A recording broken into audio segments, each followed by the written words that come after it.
오늘 함께 나눌 말씀의 제목은 신비로운 주님 말씀입니다. 다 같이 한번 따라 하십시다. 신비로운 주님 말씀. 신비로운 주님 말씀. 여러분, 지난 한 주간은 하나님께서 갑자기 시작하게 하신 다니엘 기도회를 통해서 우리에게 많은 성도님들이 주님제에 나와서 뜨겁게 찬양 부리며 하나님께 간절히 기도드렸던 정말로 행복한 시간이었습니다. 특별히 지난 수요일 마지막 날에는 다니엘 기도회를 통해서 받은 은혜를 간증하는 생생한 고백을 들으면서 하나님께서 지금도 살아 역사하고 계심을 선포하지 않을 수 없었습니다. 우리 교회에서는 그 다음날 목요일과 금요일날 김장을 했어요. 금요일 한창 김장을 하고 있는 중에 이한동 집사님과 장희주 권사님께서 암센터에서 최종 검진을 받으시고 교회로 찾아오신 겁니다. 그리고는 많이 힘들 텐데 함께 김장을 하셨어요. 그 모습이 얼마나 아름답던지요. 지금 장희주 권사님은 내일 대장암 수술을 받기 위해서 암센터에 입원해 계시고 그 가족들도 지금 병원에 있습니다. 이번 수술이 굉장히 어려워서 2차례나 수술이 연기됐고 마침내 수술하기로 결정해서 내일 아침 9시부터 저녁 6시 반까지 무려 9시간 반 동안이나 엄청난 대수술을 할 예정입니다. 참으로 힘들고 어려운 몸과 마음을 가지고 교회에 와서 기쁜 마음으로 김장을 하고 있었던 장희주 권사의 모습이 마치 천사의 모습처럼 보였어요. 김장 후에 얼큰한 동태국에다가 방금 버무린 김치를 보쌈해서 먹는데 그 맛이 정말로 끝내주더라고요. 오랜만에 웃으면서 대화를 나누는 시간을 가졌습니다. 따스한 커피 한 잔을 마시면서 대화를 나누다가 다니엘 기도회 이야기가 다시금 자연스럽게 나오게 되었지요.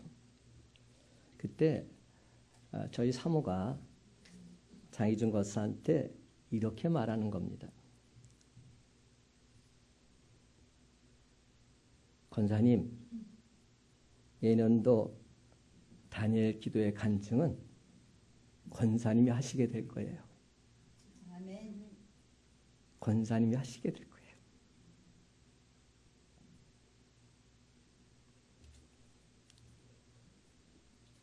저는 믿습니다. 지금 비록 힘들고 어려운 상황에 처해 있지만 이 모든 것을 주관하시는 분이 바로 우리가 믿는 하나님이실진데 하나님께서 우리의 기도를 들으사 이 딸을 깨끗이 고쳐주시고 간증의 주인공으로 삼아 주실 줄로 믿습니다. 그래서 하나님의 섭리하심 여전히 희미하게 알고 있는 사람들에게 하나님께서 하셨습니다. 하나님께서 치유해 주셨습니다. 그 하나님은 지금도 살아 역사하고 계십니다. 힘차게 선포하는 기적을 베풀어 주실 줄로 믿습니다. 여러분, 우리네가 인생을 살아가다 보면 적이 있지요. 우리네 인생에 가장 큰 두 적이 있다고 말하는데 하나는 어제에 대한 후회입니다. 그리고 또 다른 하나는 내일에 대한 염려입니다. 어제에 대한 후회, 내일에 대한 염려. 그런데 숨쉬고 살아가는 우리 인간이 과연 염려하지 않고 살아갈 수 있을까요? 예, 염려하지 않고 살아갈 수 있습니다. 물론입니다. 우리 그리스도인들은 분명 염려하지 않고도 주님 품 안에서 행복하게 살아갈 수 있는 줄 믿으시기 바랍니다. 오늘 짧은 본문 말씀 속에서 염려라는 단어가 무려 6번이나 반복되고 있고요. 염려하지 말라는 동사는 3번이나 등장하고 있습니다. 하나님께서 성경 전체를 통해서 염려하지 말라는 말씀을 무려 550번이나 반복하고 계십니다. 염려하지 말라. 여러분, 다윗과 골리앗 이야기 잘 아시잖아요. 이스라엘 모든 장수들이 골리앗의 덩치에 주눅이 들어서 벌벌 떨고 있었을 때 소년 다윗은 오히려 덩치가 커서 쉽게 맞출 수 있다 생각했습니다.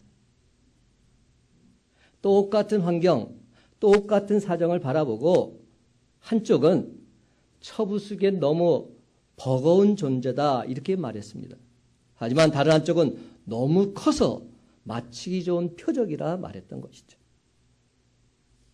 이처럼 어떤 관점에서 바라보고 어떻게 해석하느냐에 따라서 얼마든지 달라질 수 있습니다. 그렇습니다, 여러분. 지금도 우리는 벌벌 떨던 이스라엘 백성들처럼 그렇게 살아갈 수도 있고요. 골리앗을 물리치고 백성의 영웅이 된 다윗처럼 그렇게 살아갈 수도 있는 겁니다. 백해무이란 말 아시죠? 100가지 해가 될지언정 유일하고는 눈꼽만큼도 없을 때 이런 말을 쓰죠. 근데 여러분, 염려라고 하는 것이 바로 그렇습니다. 무익합니다. 전혀 불필요합니다. 무익, 불필요, 이는 염려가 지닌 첫 번째 특징입니다. 무익함에도 전혀 불필요함에도 오늘날 많은 사람들이 염려의 노예가 되어서 기쁨을 잃어버리고 무기력증에 빠진 채 헤매고 있습니다. 그런데 염려함으로 역사나 상황을 바꾼 위인 이 세상에 단 한 사람도 없습니다. 그렇습니다, 여러분. 예수님께서도 저와 여러분에게 염려는 불필요하다 말씀하십니다. 그러면서 이런 비유를 드셨어요. 키 작은 사람의 비유를 말씀하셨죠. 27절 보면 너희 중에 누가 염려함으로 그 키를 한 자라도 더할 수 있겠느냐. 손으로 잡듯이 이 확연한 진리 앞에서 그 누가 부인할 수 있으며 부정할 수 있겠습니까? 키 작은 것을 탓하고 아무리 고민한다고 한들 조금도 그 상황은 달라지지 않습니다. 여러분이 각자 갖고 있는 성경 한번 보시기 바랍니다. 27절 보게 되면 너희 중에 누가 염려함으로 그 키를, 그럴 때 그 키를 그 위에 어떤 표시가 되어 있을 겁니다. 제가 갖고 있는 성경에는 키 옆에 숫자 2자가 쓰여져 있어요. 근데 어떤 성경들은 기역, 니은, 디귿 뭐 이런 자음이 쓰여 있는 성경도 있습니다. 그리고 그것을 따라서 밑에 어떻게 표시되어 있나 살펴보면 아랫단에 이렇게 표시되어 있습니다. 또는 목숨을. 이 말이 무슨 말입니까? 내가 염려함으로 내 목숨을 1시간이나 더 연장할 수 있느냐 하는 겁니다. 없다는 겁니다. 옛날 번역에는 이렇게 표현되어 있었습니다. 생명을 일각이나 더하겠느냐. 다시 말씀드립니다. 염려한다고 해서 임의로 키가 다 큰 작년의 키를, 다 끝난 목숨을 일각이라도 변경시킬 수는 없다는 말입니다. 두 번째, 염려의 특징은 무익할 뿐만 아니라 유해하기까지 합니다. 해롭다는 겁니다. 염려란 말을 성경 원어에서는 메림네오라고 썼는데요. 메림네오란 말은 합성어입니다. 메르나오라는 말과 누스라는 말의 합성어. 메르나오는 무슨 뜻인가 하면 쪼갠다, 갈라낸다 이런 뜻입니다. 누스는 마음입니다. 그러니까 염려란 우리의 마음을 쪼갭니다. 갈라놓습니다. 인격을 분열시킵니다. 갈라진 인격을 가진 사람은 그 모든 일에 견고함이 없고 변덕스럽기까지 합니다. 그렇습니다. 염려는 우리의 감정을 쪼개서 상하게 만듭니다. 염려하면 감정이 상하기 때문에 무엇이든 그대로 보지 않고 색안경을 끼고 바라보게 됩니다. 삐딱하게 본다는 것이죠. 그러면 그런 사람은 어떤 사건이든 똑바로 볼 수가 없습니다. 염려는 이성을 분열시키기 때문에 올바른 판단을 할 수가 없는 겁니다. 해야 할 일, 해서는 안 될 일이 구별도 못하고 해야 할 말, 해서는 안 될 말도 구별하지 못합니다. 그냥 자기 마음대로, 자기 편한 대로 살아갑니다. 영어로는 염려를 worry라고 하죠. 이 말의 어원은 물어뜯는다. 여기서 나온 말입니다. 이처럼 염려에 물린 사람은 무기력해집니다. 그래서 심리학에서는 염려를 서서히 사람을 죽이는 느린 형태의 자살이라고까지 말합니다. 염려의 도가 깊어지면 자신의 건강을 해치게 되고 급기야 수명을 단축시키게 되는 것이죠. 그렇습니다, 여러분. 미친 개에 물린 생쥐처럼 염려에 물린 사람은 영혼의 기능이 마비되고야 맙니다. 그러다가 마침내 영적인 무기력증에 빠져버리고 만다는 사실. 명심하시기 바랍니다. 세 번째 염려의 특징은 전염성이 대단히 강합니다. 전염병보다 염려는 더 전염이 잘 된다는 겁니다. 염려하는 사람과 늘 만나서 같이 지내면 자신도 모르는 사이에 염려라는 병에 전염이 되고 맙니다. 아니 때로는 염려는 질병을 앓고 있는 사람의 얼굴만 쳐다봐도 그 염려가 옮겨오게 되어 있습니다. 이처럼 염려는 무익하고 유해하며 전염성이 있는 참으로 무서운 질병입니다. 그렇다면 여러분, 우리가 어떻게 하면 전혀 염려하지 않고 우리 인생을 기쁘고 즐겁게 살아갈 수 있을까요? 이 험악한 세상에서 전혀 염려하지 않고 살아갈 수 있는 비결, 과연 있기는 한 것일까요? 예, 있습니다. 분명히 있습니다. 오늘 본 말씀을 자세히 살펴보시기 바랍니다. 염려하지 말라는 단어를 3번 쓰고 있는데요. 첫 번째는 25절에서 염려하지 말라고 말합니다. 두 번째는 31절에서 염려하여 이렇게 말이 시작되다가 그러니까 하지 말라 이렇게 끝납니다. 세 번째는 34절에서 염려하지 말라고 말합니다. 그런데 여러분, 눈여겨 자세히 관찰해 보면 25절, 31절, 34절 한결같이 그러므로라는 단어로 시작되고 있음을 주목해 볼 수 있습니다. 그러므로 염려하지 말라. 그러므로 염려하지 말라. 그러므로 염려하지 말라. 이런 공식이 성립되고 있는 겁니다. 그러므로 바로 이 접속사 단어 하나에 염려하지 않을 수 있는 비결이 담겨 있다는 겁니다. 염려하지 않는 능력이 숨어 있다는 겁니다. 그런데 그러므로라고 하는 접속사가 가지고 있는 뜻이 무엇일까요? 그 뜻을 풀어보면 이런 뜻입니다. 이미 다 결론이 내려졌으므로, 이미 다 판명이 되어졌으므로, 이것이 그러므로의 뜻입니다. 여러분, 이런 정의를 먼저 이해하고 오늘 주신 말씀을 살펴보십시다. 신비로운 주님 말씀 첫 번째는 하나님이 우리를 선택하셨다는 겁니다. 하나님이 우리를 선택하셨습니다. 24절, 25절 말씀 다 같이 한 목소리 있습니다. 시작. 한 사람이 두 주인을 섬기지 못할 것이니 혹 이를 미워하고 저를 사랑하거나 혹 이를 중히 여기고 저를 경히 여김이라. 너희가 하나님과 재물을 겸하여 섬기지 못하느니라. 그러므로 내가 너에게 이르노니 목숨을 위하여 무엇을 먹을까, 무엇을 마실까, 몸을 위하여 무엇을 입을까 염려하지 말라. 목숨이 음식보다 중하지 아니하며 몸이 의복보다 중하지 아니하냐. 아멘. 여러분, 그러므로는 항상 앞 귀절과 연결이 되어 있습니다. 24절에 한 사람이 두 주인을 섬기지 못할 것이니 너희가 하나님과 재물을 겸하여 섬기지 못하니라. 이 내용에 의해서 25절은 그러므로 너희는 염려하지 말라 연결되어 있는 겁니다. 이 말씀을 그러므로의 정의, 이미 다 결론이 내려졌으므로 이 말과 연결해 본다면 이런 뜻이 됩니다. 재물과 하나님, 세상과 하나님 사이에서 너는 이미 다 하나님 쪽으로 결론이 내려졌으므로 전혀 염려할 필요가 없다. 이겁니다. 너는 하나님의 자녀일진데 하나님께서 완벽히 책임져 주신다. 이 말씀입니다. 그렇습니다, 여러분. 우리는 생명과 행복의 원천이 하나님께 있음을 믿고 사는 사람들입니다. 그러므로 염려는 하나님의 자녀들 우리의 신분에 도무지 어울리지 않습니다. 우리는 이미 다 하나님 편으로 선택이 끝난 사람들이기 때문에 그렇습니다. 우리는 이미 다 하나님 쪽으로 결론이 내려진 사람들입니다. 그러나 우리는 하나님과 세상 이 갈림길에서 우리를 선택해 준 하나님 절대로 실망시켜드려서는 아니 됩니다. 하나님께 선택받은 우리는 그 어떤 걱정거리를 만나도 좌절하지 않아야 합니다. 위기를 당해도 동요하거나 의기소침하지 않아야 합니다. 왜냐하면 우리는 이미 다 하나님의 자녀로 선택받은 자들이기 때문에. 따라서 이제 더 이상 불안해하거나 염려하지 마십시다. 우리 모두 다 이미 하나님께서 선택하신 하나님의 자녀들입니다.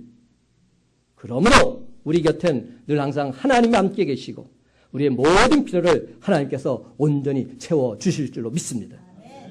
여러분, 이 얼마나 놀라운 사실입니까?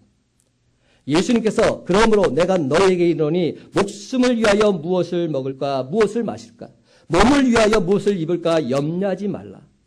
그러면서 예를 하나 드세요. 공중의 새를 봐라. 이렇게 말씀하십니다.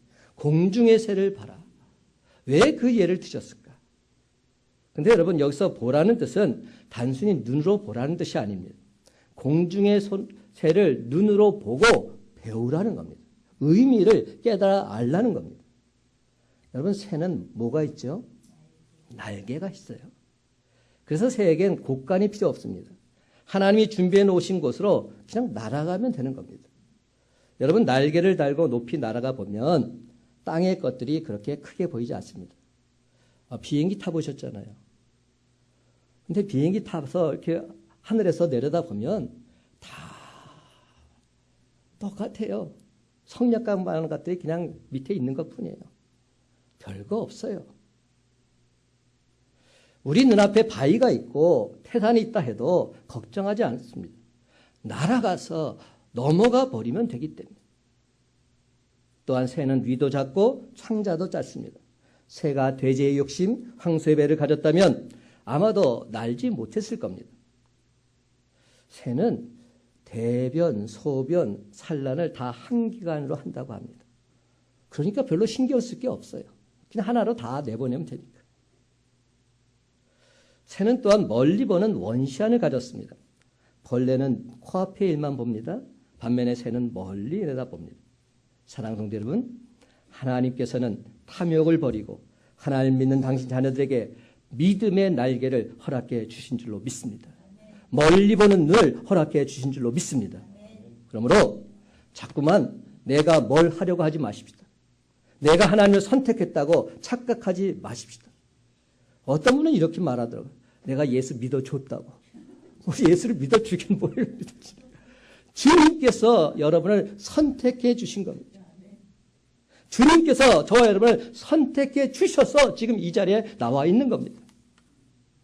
이사야 43장 1절은 분명히 말합니다. 야곱아 너를 창조하신 여호와께서 지금 말씀하시느니라. 이스라엘아 너를 지으신 이가 말씀하시느니라. 너는 두려워하지 말라. 내가 너를 구속하였고 내가 너를 지명하여 불렀나니 너는 내 것이라. 분명합니다. 너는 두려워하지 말라. 내가 너를 구속했고 내가 너를 지명하여 불렀나니 너는 내 것이다. 그렇습니다, 여러분. 너는 내가 선택한 내 아들, 내 딸이기 때문에 전혀 두려워하거나 근심, 걱정, 염려할 필요가 없다는 것입니다. 모든 것을 하신 하나님께서 전적으로 완벽하게 책임져 주시겠다 말씀하고 있는 겁니다. 그러므로 나는 하나님께서 택하신 하나님의 자녀다. 나는 하나님의 자녀다. 이 사실을 온전히 믿기만 하면 되는 것입니다. 사랑하는 성도 여러분, 우리는 모두 다 선택받은 하나님의 자녀들일진데 근심, 걱정, 염려 다 주께 맡기고서 주님께서 가장 좋은 길로 인도해 주실 믿고서 강하고 담대하게 이 험한 세상 넉넉히 헤쳐나가는 저와 여러분의 삶이 다 되시기를 예수님의 이름으로 간절히 축원합니다. 신비로운 주님 말씀 두 번째는 하나님께서는 지금 우리의 믿음을 보신다는 겁니다. 우리의 믿음을 보기를 원하신다는 겁니다. 그렇습니다. 하나님은 우리의 믿음을 보고자 하십니다. 여러분 28절 하반절 이의 말씀을 보게 되면 주님께서 이렇게 말씀하시죠. 들의 백합화가 어떻게 자라는가 생각하여 보라. 오늘 있다가 내일 아궁이에 던져지는 들풀도 하나님이 이렇게 입히시거든. 하물며 너희일까 보냐. 믿음이 작은 자들아. 하물며 너희일까 보냐. 믿음이 작은 자들아. 다 같이 31절과 32절 말씀 한 목소리로 읽어보십시다. 31절 32절 시작. 그러므로 염려하여 이르기를 무엇을 먹을까 무엇을 마실까 무엇을 입을까 하지 말라. 이는 다 이방인들이 구하는 것이라. 너희 하늘 아버지께서 이 모든 것이 너희에게 있어야 할 줄을 아시느니라. 아멘. 여러분 우리에게 있어서 의식주 문제가 얼마나 중요합니다. 세상 사람들이 이걸 해결해 보겠다고 하루 종일 뛰어다닌 것 아니겠습니까? 그런데 예수님께서 뭐라고 말씀하십니까? 이는 다 이방인들이 구하는 것이다. 이런 것 가지고 염려한다면 너는 이방인, 즉 불신자 다를 바 없다. 이렇게 말씀하고 계신 겁니다. 그렇다면 예수님께서 왜 이렇게 말씀하셨을까요? 만약에 우리가 의식주 문제에 너무 매달려서 염려하다 보면 먹고 사는 그 문제에 매여서 한없이 초라한 인생이 되고 말기 때문입니다. 그러다 보면 자연히 영적인 관심 멀리하게 되어 있습니다. 그렇기 때문에 하나님의 사람들은 세상적인 염려를 하나님께 온전하게 맡기는 법을 배워야만 합니다. 그러면 하나님께서 그 염려를 다 거두시고 신령한 염려, 영적인 만족을 우리 모두에게 새롭게 허락해 주실 줄로 믿습니다. 그런데 여러분, 여기서 우리가 한 가지 분명히 짚고 넘어갈 게 있어요. 많은 사람들이 이렇게 생각해요. 예수 믿으면 복 받아야 된다고. 물론 예수 믿으면 복 받지요. 예수 믿으면 근심걱정 염려는 다 사라져야 된다고. 근데 왜 예수 믿었는데 근심걱정 염려가 자꾸만 발생하냐고. 이거 엉터리 아니냐고. 여러분, 예수 믿으면 염려거리가 없어지는 것이 아닙니다. 염려거리가 달라집니다. 분명합니다. 염려거리가 없어지는 것이 아니라 달라지는 것이죠. 그 상황 속에서 하나님의 뜻을 구하는 자에게 놀라운 은혜가 생겨나게 되는 것이지. 늘 언제나 무엇을 입을까 염려하던 사람이 이제는 의의 옷을 염려하게 됩니다. 어떻게 하면 좀 더 정결하게 살까? 어떻게 하면 좀 더 거룩하게 살 수 있을까? 이것을 염려하게 되는 겁니다. 염려의 차원이 달라지게 되는 겁니다. 무엇을 마실까 염려하던 사람이 성령의 목이 말라서 더욱 사모하게 됩니다. 무엇을 먹을까 염려하던 사람이 하나님 말씀을 더 먹고 싶어서 몸부림치게 됩니다. 기도의 갈증, 말씀의 배고픔, 성령의 목마름, 하나님 향한 갈망, 이런 것들이 진정 우리 성도들의 신령한 염려거리가 되는 것입니다. 그래서 조지 뮬러는 이런 말을 했어요. 믿음의 시작은 염려의 끝이요, 염려의 시작은 믿음의 끝이다. 너희가 염려하느냐? 너희 믿음이 죽을 것이다. 너희가 믿음이 있느냐? 너희 염려가 죽을 것이다. 사도 바울은 엄청난 시련 속에서도 그의 마음속에 샘솟듯 넘쳐흐르는 기쁨과 감격이 있었습니다. 고린도후서 6장 8절 하반절부터 10절 말씀.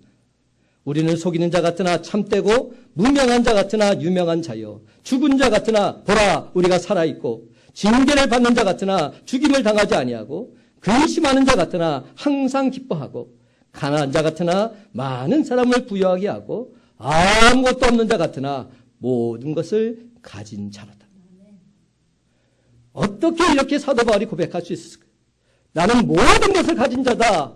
이렇게 고백할 수 있었던 이유가 무엇일까요? 예수 그리스도 그분을 온전히 소유했기 때문입니다. 예수 그리스도 그분을 소유한 자는 모든 것을 가진 자입니다. 여러분, 세상 사람들이 보기에 사도 바울 그는 속이는 자 같았습니다. 무명한 자 같았습니다. 죽은 자 같았습니다. 또 근심하는 자 같았습니다. 아무것도 없는 자 같았습니다. 그러나 그는 이와 같은 인간적인 평가 그다지 중요하게 생각하지 않았습니다. 그에게서 중요한 것은 하나님께서 나를 어떻게 평가하시는지, 하나님께서 나를 어떻게 보시는지, 그것이었기 때문에 하나님은 그를 영화롭게 보셨습니다. 그의 이름을 진정 아름답게 보셨습니다. 그렇습니다. 하나님 앞에서 사도 바울 참된 사람이요, 유명한 사람이었습니다. 결코 죽임을 당하지 않는 산 사람, 생명력 있는 사람이었습니다. 항상 기뻐하는 사람이요, 많은 사람들을 부유하게 해주는 사람이었습니다. 그렇습니다. 여러분, 사도 바울은 부활의 생명이신 예수 그리스도, 우리 주님을 온전히 소유했기에 그런즉 나는 모든 것을 소유했다 말할 수 있었던 것이죠. 그래서 그는 이렇게 당당하게 말합니다. 나는 모든 것을 가졌습니다. 나는 예수님이면 족합니다. 사랑하는 성도 여러분, 주님을 모신 자답게 근심과 걱정, 염려는 다 주께 맡기시고 주님이 주시는 참된 기쁨과 평안을 누리면서 주님 한 분만으로 만족하며 살아가는 저와 여러분의 삶이 다 되시기를 예수님의 이름으로 간절히 축원합니다. 신비로운 주님 말씀 세 번째는 삶에 있어서 우선순위가 중요하다는 겁니다. 우선순위가 분명해야 한다는 겁니다. 그렇습니다. 삶에 있어 우선순위가 중요합니다. 33절, 34절 말씀, 우리가 너무 잘 아는 말씀, 한 목소리 읽기 원합니다. 시작. 그런즉 너희는 먼저 그의 나라와 그의 의를 구하라. 그리하면 이 모든 것을 너희에게 더하시리라. 그러므로 내일 일을 위하여 염려하지 말라. 내일 일은 내일이 염려할 것이요 한날의 괴로움은 그날로 족하니라. 아멘. 이 말씀은 우리가 너무 잘 아는 말씀이죠.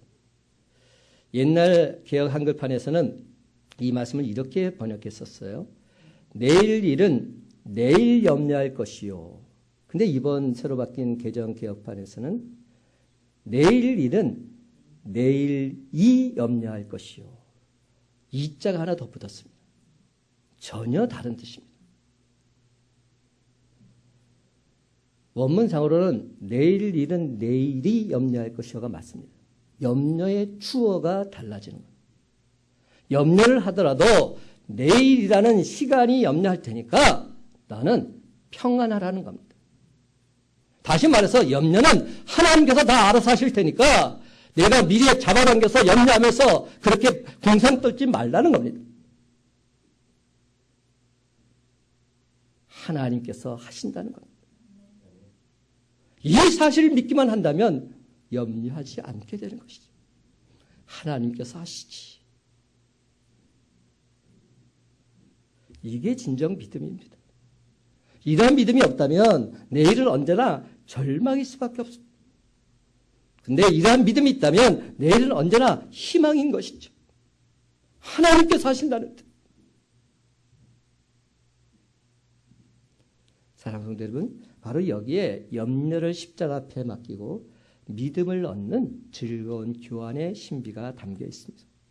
이 즐거운 교환을 통해서 삶의 우선순위를 분명히 하지 않으면 수많은 급한 일들이 언제나 우리에게 횡포를 부리게 되어 있어요. 참으로 안타깝게도 그 급한 일들 소란스럽고 방정맞기까지 합니다. 반면에 중요한 일 언제나 조용하고 차분합니다. 그래서 소란스러운 일을 먼저 하다 보면 조용한 일, 중요한 일 놓치게 되고 마는 것이죠.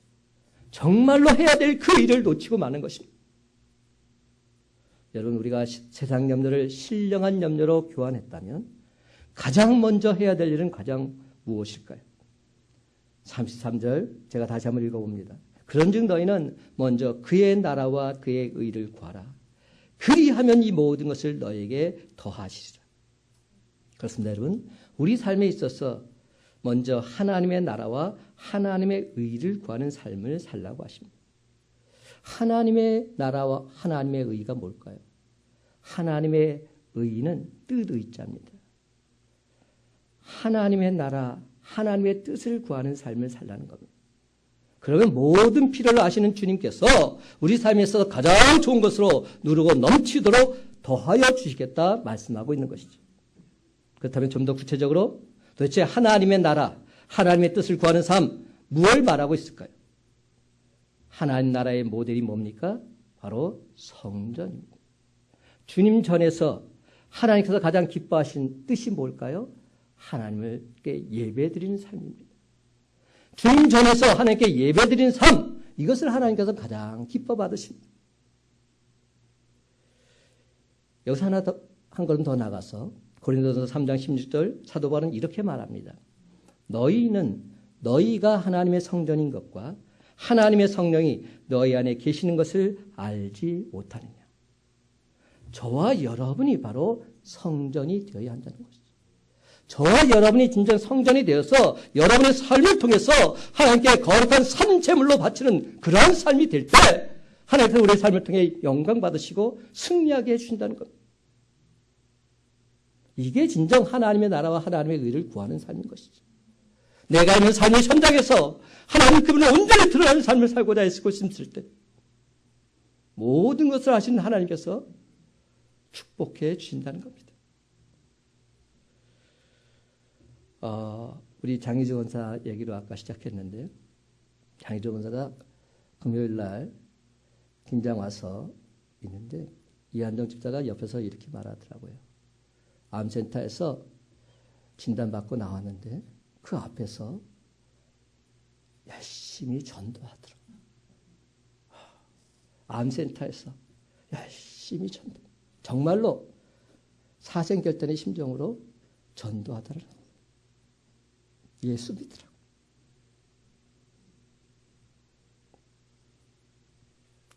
그리고 어제 병원에 입원했는데 우리 이양준 권사님 말에 의하면 입원하기 전에 전도하고 싶다고.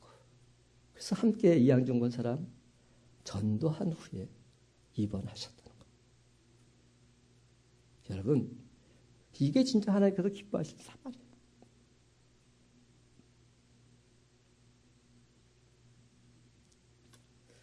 그렇습니다. 하나님의 나라와 하나님의 뜻을 이루기 위해서 최선을 다하는 사람. 하나님께서는 바로 그 사람에게 그가 필요한 것을 더하여 주시겠다 말씀하고 계십니다.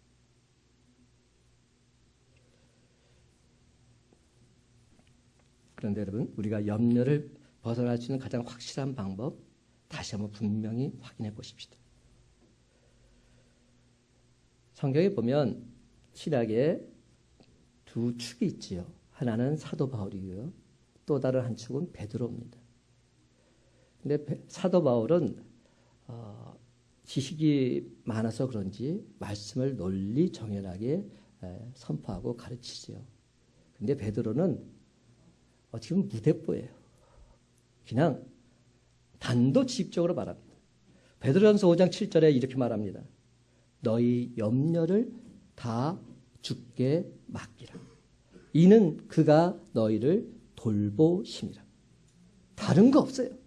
너희 염려 다 주님께 맡겨. 그러면 주님께서 돌봐주실 거야. 주님께서 책임져 주실 거야. 이게 베드로의 전도 방법입니다. 그렇습니다, 여러분. 모든 염려를 다 주께 맡기고 우리가 주의 일에 더욱 힘쓸 때 주님께서는 저와 여러분의 염려를 온전히 맡아서 해결해 주실 줄로 믿습니다. 우리가 생각했던 것보다 훨씬 더 좋은 방법으로 우리의 문제를 완벽하게 해결해 주실 줄로 믿습니다. 그런데 여러분, 여기서 우리가 분명히 짚고 넘어가야 할 사실이 있습니다. 근심, 걱정, 염려는 하나님 말씀에 대한 절대적인 믿음이 부족할 때 그때 생겨난다는 거예요. 하나님 말씀에 대한 불신이 틈틀 때 그때 생겨난다는 겁니다. 사탄 마귀가 가만히 있지는 않습니다. 하나님 말씀을 온전히 믿고 신뢰하지 못할 때 그 순간 사탄 마귀는 틈타게 되어 있습니다. 그래서 예수님께서도 30절 하반절에 보면 이렇게 분명히 말씀하셨죠. 믿음이 작은 자들아. 믿음이 작은 자들아.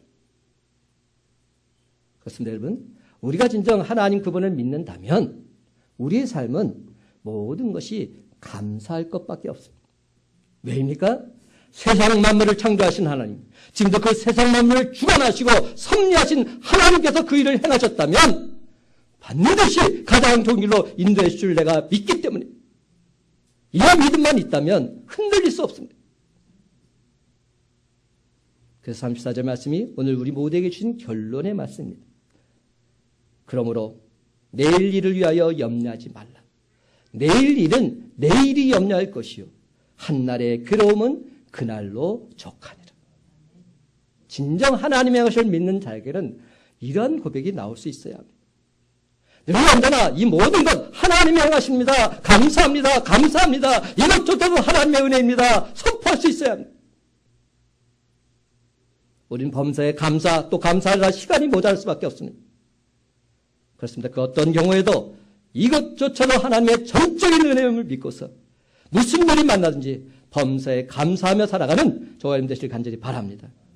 모진 환난 중에서도 우리 주님이 베푸실 신비로운 기적 사모하시면서 하루하루 기쁘게 찬송하면서 힘차게 살아가십시다.